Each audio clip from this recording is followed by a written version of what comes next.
Hello అండి, welcome back to my channel. ఈరోజు నేను ఒక ఇంపార్టెంట్ విషయం అయితే షేర్ చేస్తున్నాను. ఇప్పటి వరకు మనకి తెలియని ఒక ఒక ఇదనమాట. అదేంటంటే ఇప్పుడు మనకి ఆల్టర్డ్ కంటెంట్ అని చెప్పేసి ఒకటి ఉంది కదా. ఆల్టర్డ్ కంటెంట్ అంటే ఏంటి? ఈ ఏఐ ద్వారా క్రియేట్ చేసిన కంటెంట్ అనేసి అర్థం కదా. సో అలాగే మనకి కెమెరాతో షూట్ చేసిన వీడియోకి కూడా ఉంది ఒకటి ఆప్షన్, కానీ అది ఎవ్వరికీ రాదు. ఎందుకు రాదు, అసలు అది ఏంటి అనేది చెప్తాను. ఇది యాక్చువల్గా ఎప్పుడో వచ్చింది, 2023లోనే వచ్చింది. బట్ రీసెంట్గానే తెలిసిందనమాట నాకు దీని గురించి. బాగుంది అనిపించింది. అదేంటి అనేది నేను క్లియర్గా ఎక్స్ప్లెయిన్ చేస్తాను. అండ్ అలాంటి వీడియోస్ ఏమన్నా ఉన్నాయా అని నేను మొత్తం యూట్యూబ్లో వెతికాను. అంటే మొత్తం యూట్యూబ్లో వెతకలేములేండి, సెర్చ్ చేశాను అసలు ఏమైనా దొరుకుతాయా అని చెప్పి. ఉంది, ఒక వీడియో దొరికింది. నేను ఆ వీడియో కూడా చూపిస్తాను మీకు. ఆ వీడియో డిస్క్రిప్షన్లో ఏముంది అనేది కూడా స్క్రీన్ షాట్ యాడ్ చేస్తాను చూడండి. అలా క్యాప్చర్డ్ విత్ కెమెరా అనేసి వస్తుంది అనమాట ఆప్షన్. అది మనం పెట్టలేము. ఇప్పుడు ఆల్టర్డ్ కంటెంట్ అనుకోండి, ఏఐ యూజ్ చేస్తే కనుక అది ఆల్టర్డ్ కంటెంట్ కాబట్టి మనం ఆప్షన్ అక్కడికి వెళ్ళి సెలెక్ట్ చేసుకుంటున్నాం. బట్ ఇదేంటంటే ఇది ఆటోమేటిక్గా రాదు. అది ఆటోమేటిక్గా రావాలి, మనం పెట్టడానికి ఉండదు. ఇది మరి ఎప్పుడు వస్తుంది అంటే, దీనివల్ల యూజ్ ఏంటి అంటే కనుక క్యాప్చర్డ్ విత్ కెమెరా అంటే అర్థం ఏంటి? కెమెరాతో తీసిన వీడియో అనేసి అర్థం కదా. సో ఇది ఇప్పుడు మనమంతా కూడా మన ఫోన్స్తోనే తీసుకుంటాం, లేదా మన కెమెరాస్తోనే వీడియోస్ తీసుకుంటాం. కానీ ఇక్కడ వీడియో తీయడం ఇంపార్టెంట్ కాదు, ఒరిజినల్ ఇది. ఆ ఒరిజినల్ వీడియో ఎవరిది అనేది కూడా తెలుస్తుంది అనమాట. ఒక దీన్ని యూజ్ చేసి అయితే చేస్తున్నారు. అంటే ఈ క్యాప్చర్డ్ విత్ కెమెరా అసలు ఏంటి అంటే కనుక, అది ఇప్పుడు ఒక వీడియో షూట్ చేసామనుకోండి. ఇప్పుడు ఈ వీడియో నేను షూట్ చేస్తున్నాను. ఈ వీడియో ఇక నా ఓన్ వీడియో. అంటే ఎవరు షూట్ చేశారు, ఎక్కడ షూట్ చేశారు, అండ్ ఏ టైంలో షూట్ చేశారు, అలాగే తర్వాత ఏమన్నా ఎడిట్ చేశారా ఆ వీడియోని, ఇవన్నీ కూడా మొత్తం తెలిసిపోద్ది అనమాట. అది క్యాప్చర్డ్ విత్ కెమెరా. అవన్నీ తెలిసినప్పుడే ఆప్షన్ ఇదంతా యూట్యూబ్ ఆటోమేటిక్గా డిటెక్ట్ చేస్తుంది అనమాట. దీనికి ఒకటైతే యూజ్ చేస్తున్నారు, దాని పేరేంటి అంటే C2PA అనమాట. C2PA అంటే coalition for content provenance and authenticity. అంటే ఒక రకంగా చెప్పాలి అంటే అదేంటి అంటే, ఆ C2PA అనే దాని ద్వారా ఇదైతే మనకి తెలుస్తుంది అనమాట యూట్యూబ్కి. మరి అది ఎట్లా వర్క్ అవుతుంది అనేది చూస్తే కనుక, అది ఇక్కడ మనం వీడియో తీయడం మాత్రమే ఇంపార్టెంట్ కాదు. వీడియో తీసి ఏమేమి చేంజెస్ చేస్తే అది రాదు అనేది కూడా చెప్తాను, ఏమేమి చేయకపోతే వస్తుంది అనేది కూడా చెప్తాను. ఇప్పుడు ఫర్ ఎగ్జాంపుల్ మనం ఏదైతే యూజ్ చేస్తున్నామో డివైస్, మనం వీడియో షూట్ చేయడానికి డివైస్ వాడుతున్నాం కదా. సో ఆ డివైస్ ఏదైతే మనం యూజ్ చేస్తున్నామో ఆ డివైస్ ఈ C2PA సాఫ్ట్వేర్ అనేది ఉండాలన్నమాట. అంటే ఇది యాక్చువల్గా నేను నా వీడియోలో నా ఫోన్లో చూపిద్దాం అనుకున్నాను. S24 అల్ట్రా అయితే ఉంది నా దగ్గర, కానీ ఇది S25 అల్ట్రా నుంచి వచ్చిందంటే ఇది. అంటే ఇప్పుడు వచ్చే కొత్త ఫోన్స్లో అయితే ఉంటుందన్నమాట ఆ ఫీచర్. సో మనం ఆ ఫోన్తో కనుక షూట్ చేసి అసలు ఏమీ ఎడిట్ చేయకుండా, వాయిస్ ఎన్హాన్స్ చేయకుండా, వీడియో కూడా ఎడిటింగ్ కట్స్ ట్రిమ్స్ ఏమి ఉండకూడదు, డైరెక్ట్గా మనం వీడియో తీసి యూట్యూబ్లోకి అప్లోడ్ చేస్తే ఈ ఆప్షన్ అనేది వస్తుంది అనమాట. ఓకేనా. అండ్ ఈ ఆప్షన్ రావడం వల్ల యూజ్ ఏంటి, రాకపోవడం అంటే వస్తేనే కరెక్ట్ కంటెంట్ అని అవుతుందా, లేదంటే అట్లా ఏం లేదు. మళ్ళీ అది వస్తేనే కరెక్ట్ కంటెంట్ అని కూడా ఏం లేదు, జస్ట్ డిస్క్లోజర్ అంతే. ఇప్పుడు ఏ వీడియో ఉంది మనకు చూస్తే అర్థమైపోతుంది, కానీ ఆటోమేటిక్ సిస్టమ్కి ఇంకా ఈజీగా తెలియడానికి ఆ ఆప్షన్ అనేది ఇచ్చారనమాట. ఏఐ అని క్లియర్గా మనకు డిస్ప్లే అవుతుంది కదా, అందుకు. అంతేగాని ఏఐఎన్ లేకపోతే అది కరెక్ట్ వీడియో లేదా రాంగ్ వీడియో అట్లా ఏమీ లేదు. బట్ అది వస్తే ఏంటంటే ఇక అది మొత్తం దాని డీటెయిల్స్ అన్నీ కూడా యూట్యూబ్లో అయితే ఉంటాయన్నమాట. అండ్ మన డివైజెస్ అన్నీ కూడా, అది ఏ ఫోన్ అయినా కెమెరా అయినా ఏదైనా సరే, ఈ C2PA 2.1 వెర్షన్ కంటే హయ్యర్ వెర్షన్ అయితే ఉండాలన్నమాట. మన ఫోన్స్ అవనివ్వండి, కెమెరాస్ అవనివ్వండి, ఏదైనా సరే. అప్పుడు ఆ డివైస్లో కనుక మనం వీడియో క్రియేట్ చేసి డైరెక్ట్గా పోస్ట్ చేస్తే అప్పుడు ఇది వర్కౌట్ అవుతుంది. ఇప్పుడు ఫర్ ఎగ్జాంపుల్ అసలు దీనికి ఏ విధంగా వర్కౌట్ అవుద్ది అంటే, ఇప్పుడు ఫర్ సపోజ్ ఇట్లాంటి వీడియోస్ ఉన్నాయనుకోండి, నేను మాట్లాడుతున్నాను వీడియోలో. ఇప్పుడు ఆ టాపిక్ గురించి నాకు క్లియర్గా ఐడియా ఉంది, నేను అసలు ఆపకుండా మాట్లాడగలను, ఎడిటింగే అవసరం లేదు అనుకోండి. ఒక 1 మినిట్ పాటు కంటిన్యూస్గా మనం మాట్లాడేసి అప్లోడ్ చేస్తామనుకోండి డైరెక్ట్గా. ఇక్కడ ఏంటంటే అసలు ఏ మాత్రం కొంచెం కూడా ఎడిటింగ్ ఉండకూడదు. మీరు ఆ వీడియోని తీసుకుని ఎడిటింగ్ యాప్లోకి తీసుకెళ్ళి మళ్ళీ దాన్ని ఎక్స్పోర్ట్ చేసుకునే లోపు అది పోద్ది, ఆథెంటిసిటీ అనేది పోద్ది అనమాట. అంటే ఈ మెటాడేటా అనేది మొత్తం డిలీట్ అయిపోతుంది అనమాట. అంటే ఎక్కడి నుంచి తీశారు ఆ వీడియో, ఇవన్నీ ఏంటంటే నేమ్స్ మారిపోతాయి కదా, ఆ యాప్స్ కూడా ఏ పేర్లు పెట్టుకుంటాడు, అవన్నీ వచ్చేస్తాయి అనమాట మళ్ళీ. సో ఇప్పుడు మనం ఫోన్లో చూసినట్లయితే మనం ఒక వీడియో తీసాము, ఆ వీడియో డీటెయిల్స్ చూస్తే మొత్తం అన్ని టైమింగ్ మొత్తం ఏ డివైస్, అదే ఆ టైమింగ్ మొత్తం అంతా క్లారిటీగా కనిపిస్తుంది కదా మనకి. సో ఆ టైమింగ్ అంతా కూడా యూట్యూబ్కి కూడా తెలుస్తుంది అనమాట. అప్పుడు అది ఈ ఆప్షన్ అయితే ఇస్తుంది అనమాట మనకి. సో దట్ దీన్ని బట్టి ఏంటి, ఇప్పుడు ఆ వీడియో ఎవరైనా ఎడిట్ చేసినా కూడా అది వాళ్ళ ఒరిజినల్ వీడియో కాదని తెలిసిపోతుంది. అదొక బెనిఫిట్ అనమాట అంతే. అంటే ఇప్పుడు వాళ్ళకేదో ప్రాబ్లం వస్తుందని కదా, వేస్తే మనమే కాపీరైట్ స్ట్రైక్ వేస్తాం. మన వీడియో ఎవరైనా వేరే వాళ్ళు యూజ్ చేస్తే మనం కాపీరైట్ వేయొచ్చు కదా.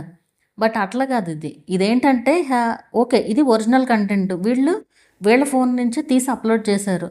అప్పుడు ఇంకా అసలు ఏమి కొంచెం కూడా వాయిస్ చేంజ్ కానీ ఈవెన్ ఫిల్టర్ కూడా పెట్టకూడదు. ఫిల్టర్ పెట్టాలన్నా ఎడిటింగ్ చేయడమే కదా, అది ఏమీ పెట్టకుండా డైరెక్ట్ అప్లోడ్ చేస్తే అప్పుడు ఈ ఆప్షన్ అనేది వస్తుంది అనమాట. అసలు ఈ అప్డేట్ తీసుకురావడానికి రీజన్ ఏంటి అంటే 2023లో వచ్చిందని చెప్తున్నాను కదా, 2023-24 ఆ టైంలో వచ్చింది. ఎందుకు వచ్చిందంటే ఇది ఏఐని డిటెక్ట్ చేయడానికి అనమాట. ఇదంతా కూడా ఏఐ వీడియోస్, ఏఐ ఇమేజెస్ని డిటెక్ట్ చేయడానికి వచ్చిన టెక్నాలజీ అన్నట్లు అనమాట. ఇదంతా కూడా ఎలా ఉండాలి అంటే, ఇప్పుడు మీరు ఒక కెమెరాలో తీశారు, జస్ట్ కెమెరా నుంచి మీరు కావాలంటే వేరే డివైస్లోకి మూవ్ చేసుకోవచ్చు. మీరు ఎందులో అయితే అప్లోడ్ చేస్తున్నారో అందులోకి మూవ్ చేసుకుని జస్ట్ అప్లోడ్ అంతే. ఇంకా అప్పుడు మనకి ఈ ఆప్షన్ అనేది వస్తుంది అనమాట. అంటే అది మన ఓన్ వీడియో అన్నట్లు. అండ్ ఇక్కడ ఇంకోటి ఉంటుంది, ఎయిర్ గ్యాపింగ్ అనేసి. ఆ ఎయిర్ గ్యాపింగ్ ఏంటి అంటే, కొంతమంది ఏం చేస్తారు, ఇప్పుడు వాళ్ళ ఫోన్తోనో కెమెరాతోనో షూట్ చేస్తారు. షూట్ చేసి ఇప్పుడు ఆ కెమెరా ఏదైతే ఇప్పుడు ఈ డివైజెస్ ఈ C2PA 2.1 కంటే హయ్యర్ వెర్షన్ ఉండాలని చెప్తున్నాను కదా.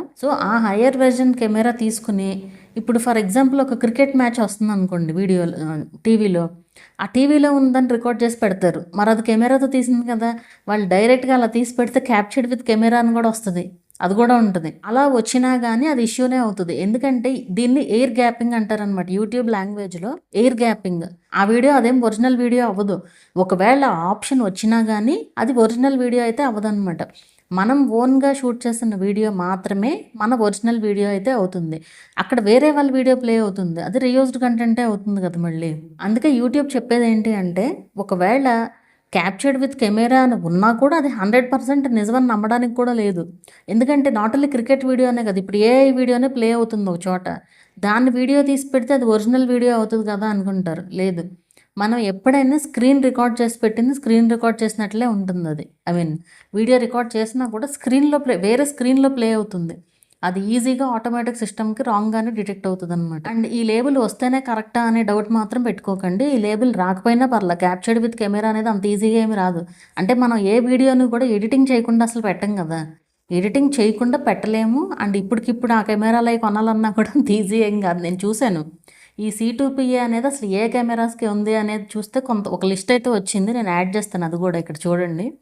సో ఈ కెమెరాస్ అన్నిటికీ అయితే ఇదైతే ఉంటుందంట, అదే ఆ ఫీచర్ అయితే ఉంటుందంటే ఆ కెమెరాస్తో మనం డైరెక్ట్గా షూట్ చేసి ఏమాత్రం కొంచెం కూడా ఎడిట్ చేయకుండా, మీలో ఎవరికైనా ఉంటే కనుక జస్ట్ ట్రై చేయండి.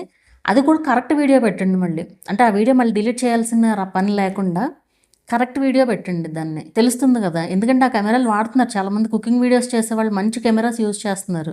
అంటే ఇది ఒక రకంగా సింపుల్గా చెప్పాలి అంటే ఏంటంటే, ఒక వీడియోకి డిజిటల్ ఐడెంటిటీ కార్డు. ఇప్పుడు మనకి ఒక మనిషి ఉన్నారనుకోండి, ఆ మనిషికి ఆధార్ కార్డు ఉంటుంది, పేరు, డేట్ ఆఫ్ బర్త్, అడ్రస్ అవన్నీ ఉంటాయి. అది మనిషికి గుర్తింపు కార్డు కదా అది. సో ఇప్పుడు ఈ వీడియోకి డిజిటల్ ఐడెంటిటీ కార్డ్ అన్నట్టు అనమాట, ఆ పర్టికులర్ వీడియోకి అలా అప్లోడ్ చేయడం వల్ల. సో మీకు అర్థమైంది కదా. ఇదంతా చదివేటప్పుడు దాని గురించి, అంటే నేను యాక్చువల్గా ఇది నాకు వేరే వాళ్ళు వచ్చి చెప్పారనమాట. ఆవిడ ఏంటంటే ఏ కొత్త అప్డేట్, మొత్తం వీడియోస్ అన్నీ చూస్తారు, ఏ కొత్త అప్డేట్ వచ్చినా కూడా నాకు చెప్తూ ఉంటారనమాట. అంటే ఆవిడకి తెలిసింది లేదు, మామూలు వీడియోస్ చూస్తుంటే కూడా విజువల్గా కూడా బోల్డ్ అన్న అప్డేట్స్ వస్తున్నాయి మనకి, మనమే పట్టించుకోవట్లేదు. కానీ అలా ప్రతిదీ కూడా ఏదో ఒకటి కొత్త అప్డేట్స్ వచ్చినా ఏదన్నా ఎవరు వీడియో చేస్తే చూసారని చెప్పి పెట్టారనమాట. సో నేను దాని గురించి ఇన్ఫర్మేషన్ తవ్వడం అయితే స్టార్ట్ చేశాను. నిన్న నైట్ ఒక 2 గంటలు కూర్చున్నాను, ఈరోజు మార్నింగ్ ఒక 2 గంటలు కూర్చున్నాను దీనికోసం. ఫస్ట్ చూసినప్పుడు నాకేం కొంచెం ఒక ముక్క కూడా అర్థం కాలేదు, ఒక రకంగా చెప్పాలంటే. ఈవెన్ ఇప్పుడు ఇంత వీడియో చూసిన తర్వాత కూడా మీలో చాలామందికి అర్థం కాదు, అక్క ఎందుకు పెట్టేవి ఈ వీడియో అనే డౌట్ కూడా మీకు రావచ్చు. కాకపోతే ఇదేంటంటే ఇది ఒక ఆప్షన్ ఉంది అనేది మనం క్రియేటర్స్గా మనకు తెలియాలి కాబట్టి పెట్టాను. సో అది ఇక్కడ సింపుల్గా చెప్పాలి అంటే, ఏదైతే ఆ C2PA 2.1 వెర్షన్ హయ్యర్ వెర్షన్ ఉంటుందో ఆ కెమెరాతో మనం వీడియో షూట్ చేసి ఏమాత్రం ఎడిట్ చేయకుండా డైరెక్ట్గా వీడియోని అప్లోడ్ చేస్తే ఈ ఆప్షన్ అనేది వస్తుంది అనమాట. అంటే మొత్తం ఏం లేదు ఇక్కడ, డీటెయిల్స్ అన్నీ దాన్ని తెలుస్తాయి యూట్యూబ్కి, ఎవరు క్రియేట్ చేశారు, ఎక్కడ క్రియేట్ చేశారు, దాని మెటా డేటా అంతా కూడా స్టోరేజ్ అయి ఉంటుంది అనమాట. అది దాని సారాంశం అంతే. అంతకంటే ఏం లేదు. అండ్ అది వస్తేనే మంచిదా ఏమీ సంబంధం లేదు అసలు దాంతో. కాకపోతే ఆప్షన్ వస్తే బావుంటది చూడ్డానికి. అంటే మన ఒరిజినల్ కంటెంట్ అనేది తెలుస్తుంది కదా! ఇంకెక్కడ లేదు ఆ వీడియో. మనమే ఫస్ట్ అప్‌లోడ్ చేసాం. డైరెక్ట్‌గా వీడియో తీసి యూట్యూబ్‌లోకి అప్‌లోడ్ చేసినట్లుగా ఉంటదనమాట. ఇక్కడ ఏమి మీరు చేయాల్సింది ఏం లేదు. మీరు అంటే ఏదో ఫాలో అయిపోవాల్సింది కూడా ఏం లేదు. బట్ జస్ట్ ఆ కెమెరాస్ నేను లిస్ట్ యాడ్ చేశాను కదా! ఆ కెమెరాస్ మీలో గనక ఎవరి దగ్గరైనా ఉంటే ట్రై చేయండి. అండ్ S25 అల్ట్రా నుంచి కూడా ఉందంట. S25 అల్ట్రాలో, S26 అల్ట్రాలో కూడా ఉందంట. ఒకవేళ ఆ ఫోన్స్ ఎవరన్నా ఉంటే కూడా ఎవరి దగ్గరన్నా ఉంటే కూడా ట్రై చేయండి ఒకసారి. ఏం లేదు జస్ట్ మీరొక ఒక 1 మినిట్, 2 మినిట్స్ ఆపకుండా మాట్లాడేసేయండి వీడియో. అంటే ఎడిటింగ్ ఉండదు కదా ఇక్కడ. సో, మీరు ఏం మాట్లాడాలో ముందే అనుకుని పెట్టుకుని జస్ట్ ఆ వీడియో రికార్డ్ చేసి డైరెక్ట్ అప్‌లోడ్ చేసేయండి మీ ఫోన్‌లో. ఫోన్‌లో ఈజీ ఇంకా కెమెరా అంటే కనీసం ట్రాన్స్‌ఫర్ అన్నా చేయాలి. ఫోన్‌లో ఈజీ కదా! ఒక్కసారి ట్రై చేసి చూడండి. ఆ ఆప్షన్ ఎలా ఉంటదో చూపిస్తాను మీకు. సో, ఈ వీడియోలో అయితే ఉందంటే I am really at the zoo and channel పేరైతే ఇది. ఇక్కడ చూడండి. How this was made. మామూలుగా అయితే మనం ఒకవేళ ఆల్టర్డ్ కంటెంట్ అని ఇచ్చామనుకోండి, హౌ దిస్ వాజ్ మేడ్ దగ్గర సింథటిక్ కంటెంట్ అని వచ్చేది. లేదా ఇప్పుడైతే ఏఐ అని వస్తదనమాట. ఇక్కడ హౌ దిస్ వాజ్ మేడ్ అంటే క్యాప్చర్డ్ విత్ కెమెరా అనే ఆప్షన్. ఇది చాలా తక్కువ వీడియోస్‌కి అయితే ఉంది మొత్తం ఓవరాల్ యూట్యూబ్‌లో. సో, జస్ట్ వీళ్ళేంటంటే వీడియో తీసి డైరెక్ట్‌గా యూట్యూబ్‌లోకి అయితే అప్‌లోడ్ చేశారనమాట. అసలు ఉపయోగం లేకుండా మరి ఈ వీడియో ఎందుకు చేశారు అనే డౌట్ చాలా మందికి రావచ్చు. ఇది మాక్సిమం గ్యారంటీ తెలుసుకోవాలి అన్న ఉద్దేశంతో చేశాననమాట. అంటే మనకి క్రియేటర్స్‌గా ఇప్పటికే చాలా విషయాలు తెలీదు. ఎక్కువ మంది ఏంటంటే ఎంత మంచి ఇన్ఫర్మేషన్ పెట్టినా వీడియోస్ చూడరు. ఎంతసేపు 4000 వాచ్ అవర్స్ ఎట్లా కావాలి, వ్యూస్ ఎట్లా రావాలి అనే వీడియోస్‌కే వ్యూస్ వస్తాయి. ఈవెన్ నేను పెట్టినా అంతే. అయి చెప్పాలి అంటే బోలెడంత ఫేక్ ఇన్ఫర్మేషన్ ఉంటుంది నా దగ్గర. అయన్నీ ఏంటంటే చెప్పినా కూడా అది వర్కౌట్ అవ్వదు అన్నప్పుడు ఎందుకు పెట్టడం అని నేను పెట్టను గానీ, అట్లాంటి చెత్త బోలెడంత ఉంది. ఇక్కడ మనకేంటంటే వ్యూస్ పర్పసే కాదు. ఒక క్రియేటర్ ఏవైతే తెలుసుకోవాలో అవన్నీ వీడియోస్ చేయడం నా ఉద్దేశం అనమాట. అందుకు చేశాను ఈ వీడియో. ఎంత చూసినా కూడా మీకు అర్థం కాకపోతే వదిలేసేయండి. ఏం పర్లేదు. మీరేమి దీని గురించి ఆలోచించాల్సిన పని కూడా లేదు. అర్థమైతే ఓకే మంచిదే. అర్థం కాకపోతే లైట్ తీసుకోండి. అండ్ అసలు మీకు ఎంతవరకు ఉపయోగపడింది ఈ వీడియో. ఎందుకంటే నేను అంతసేపు చూసినా గానీ నాకు చాలా సేపు అసలు అర్థం కాలేదు యాక్చువల్‌గా. అంటే ఇక్కడ నేను ఒక వీడియో చేయాలి అంటే దాని పైన గ్రిప్ రావాలి కదా నాకు. అది గ్రిప్ వస్తేనే కదా నేను చెప్పగలను. ఇదంతా త్రూ గూగుల్‌లోనే చూసాను. గూగుల్ సపోర్ట్‌లోనే ఉంది ఇదంతా కూడా. గూగుల్ వాళ్ళే రాస్తారు మనకంతా కూడా. సో, దాంట్లో చూసి చెప్పాననమాట. ఒకటికి 2 సార్లు చదువుకుని దాన్ని అసలు ఎంత ఎగ్జామ్‌కి ప్రిపేర్ అయినట్లుగా ప్రిపేర్ అయ్యాననమాట. అంటే ప్రిపేర్ అవ్వడం అంటే ఎలా చెప్పాలి మీకు అర్థమయ్యేటట్టు చెప్పాలి కదా! ఊరికే అది 2 సార్లు చూస్తే గాని నాకు అర్థం కాలేదది.